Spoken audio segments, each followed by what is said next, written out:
Olanda bongo apôtre Thierry Bongo azali kolobe la souveraineté du peuple.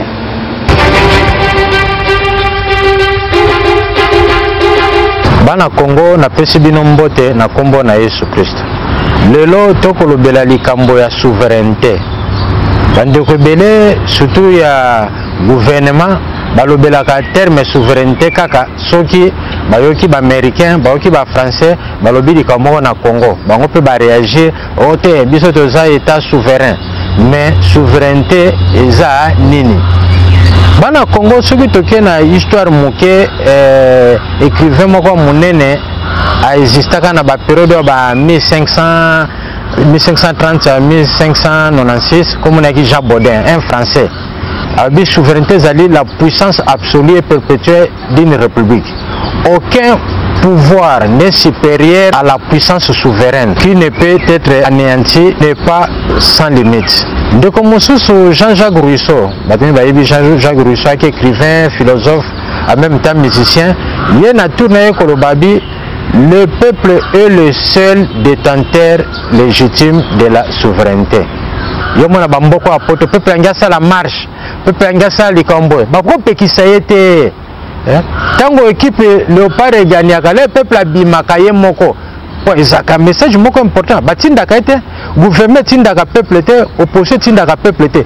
Peuple ce que Léopard a gagné, ye moko abimaka na nzela. Donc peuple aza souverain.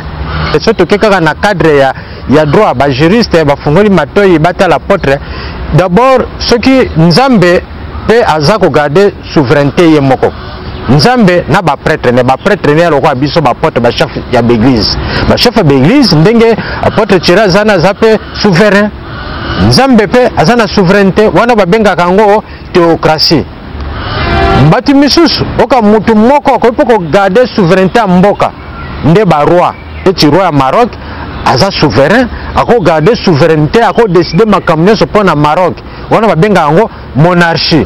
Et ça na bakamu susu un groupe de personnes de to mona ka bato ya pouvoir, be individu. Oko mona mu bato bandundu, bato Kasai, bato Katanga, ba Rwandais, ba Burundais, bako bato groupe moko bato bako décider to tia te premier ministre, to saka dialogue na ndenge na biso, baboy, wana ezali oligarchie.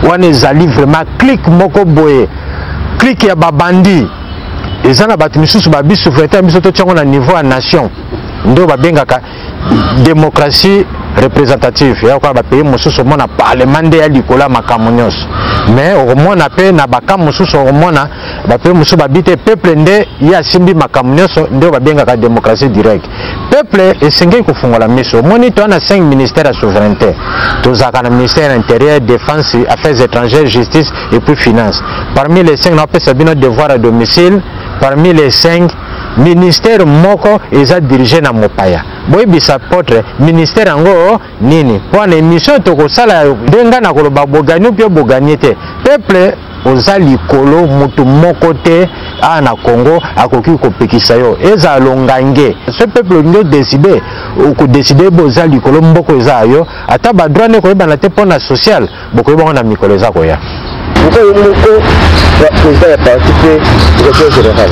bandeko likambo ya apôtre en même temps président secrétaire général soki bemba gomba yebaka likambo soki bemba zaka mo président secrétaire général ma connaître jamais qu'on y a CPI Yesu soki babomaka ezaka ba romete ezaka ba jifute babomaka Yesu pona Yuda nda tekaka Yesu yango na apôtre boyi Yuda tekaye do ye moko asi makamunyoso do malheur bemba ezalaka pona ba poste na ba secrétaire général IDPS pe afungola pe miso mais majorité pas fungola miso na ba poste na ba secrétaire général nzamba pambola bino bon début de la semaine.